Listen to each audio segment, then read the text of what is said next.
Hey guys, we're on day 2 of the performance program, starting with our velocity block, and we've got 3 exercises. The first one we've got is a vertical jump to a horizontal jump to a lateral jump. Typically we do this out in the car park just because there's a bit more room. We can do it inside if there is enough room. So what we're doing here is we're doing a continuous, we're just chaining them together, all right? So I'm going to jump up, hit the ground, come across, hit the ground, jump up, forward, come across, and I'm just chaining them together. I'm trying to spend as little time on the ground. You'll notice the vertical jump wasn't super high. It doesn't have to be maximal. I'm just getting off the ground.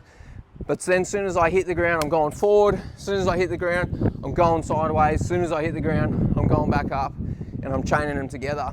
All right, second one, we'll just come over here. We're doing a lateral jump, like a lateral pogo jump. Just as a side note, if we see the word jump, it's going to be 2 legs. If we see the word bound, it's going to be left to right, right to left. If you see the word hop, that's 1 leg, okay? So we're going to go jump, 2 legs. I like to have a line just to give me a guide to know that I'm going side to side, and we're just going up and over. Quick ground contacts. Now, what I'm trying to look for as a coach is that my athlete can pull their foot up, get that pre-tension, so when they hit the ground, they can just pop off. So that's what we're looking for in that side-to-side quick ground contacts. All right, third exercise in the series, we're going to come down here. We're going to go a lateral sled bound, all right? So this one here, we've got the sled set up. The sled will be a little bit lighter. It'll be a lower percentage of their body weight. I'm going to hook in here to the harness. This keeps my hands free, so I can kind of use them as a bit of a leverage. The key's to set up. I'll get set up nice and low, athletic position. I'm slightly leaning in the direction I want to go, and then when I'm ready to go, I'm just going to pop off. Probably catch it better than that. We'll go again. I'm going to pop and catch. Go again. Want to retension, make sure I've got good tautness. I'm leaning, pop, catch. All right? So it should be nice and explosive, driving to the side they're going. They flick around and then do the other side. Okay, now we go into our strength block. All right? We're coming down the end here.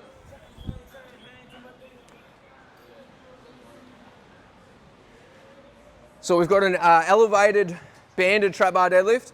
Now the elevation will depend on the athlete, how tall they are. Ideally we want it probably about mid-shin. Now the band, if Robbie just comes in here, show you the band setup. So I've put the band on first, so it's on the inside and it's looped underneath, all right? The boys will probably have it set up, but if you need to set one up, that's how you do it. Now, I'm gonna get the athlete to stand on the band, so they're creating a bit of tension, all right? The way we like to kind of coach the setup for the deadlift is when we stand tall, we're going to hinge back like an RDL, keeping that spine nice and straight, nice and neutral.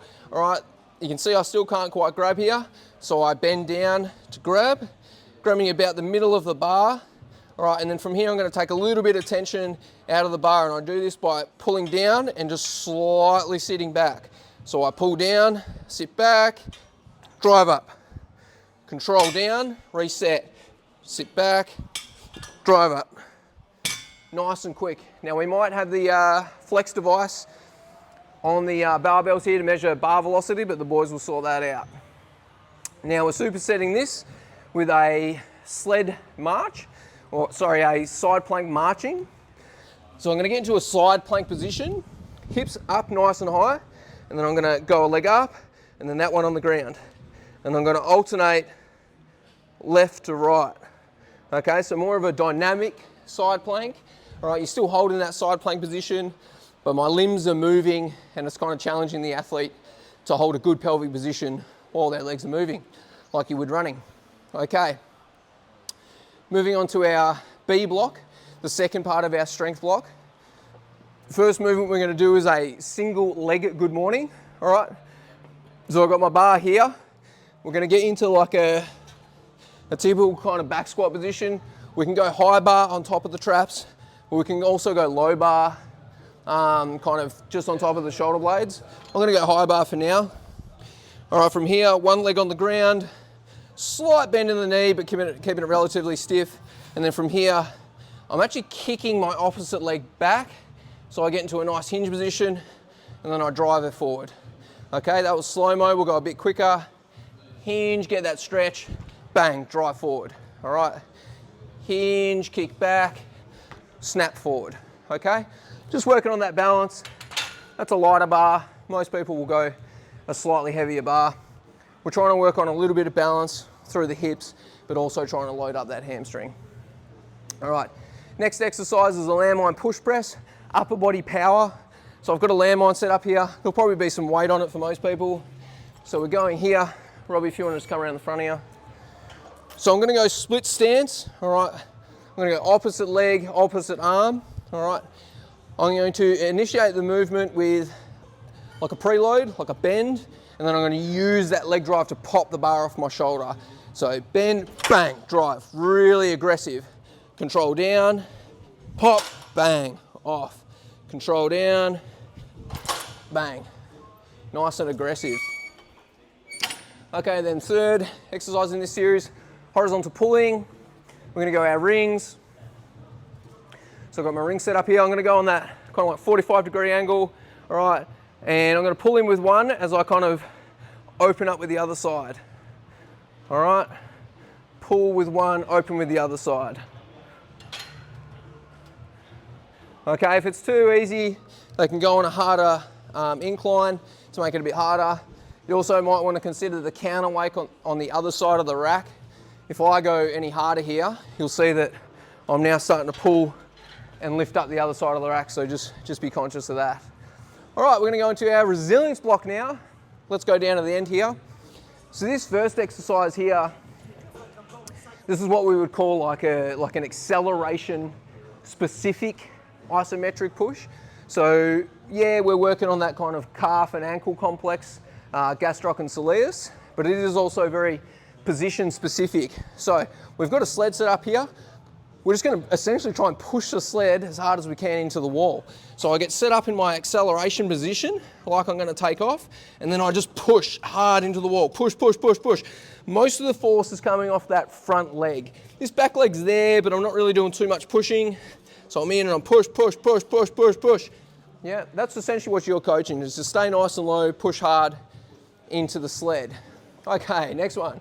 This is a tough one. Let's go down here. This is our resilience block, so this next one's for our hamstrings. Hamstrings obviously really important for our running-based athletes to protect them, but also develop their speed as well. So we've got our Nord board here, but again, as a coach, you can hold their ankles if you want. So we kind of hook in. We've got the weight just out in front. Most athletes are pretty good at controlling it. If you need to put a box in front to catch them, they can do that as well. But I'm just keeping my hips nice and straight. I'm lowering, and I'm going as far down as I can. All right, I'll go again. I'm not super great at these. Trying to hold, hold, hold, and then catch. Okay? You're just trying to hold that position for as long as possible without the hamstrings giving out. And then our last one in this series is a half kneeling lift off. So we'll grab a bit of wall space for this one. You can probably go down the end, but I'll just show you guys here. I just need a wall for a bit of support. So I'm up against the wall, holding myself. All right, then I'm just gonna lift off. I'm gonna hold that for 5 seconds, just maintaining my posture, and then relax, that's 1 rep. Take a little breather, and then I'll go again, hold that. And that's day 2.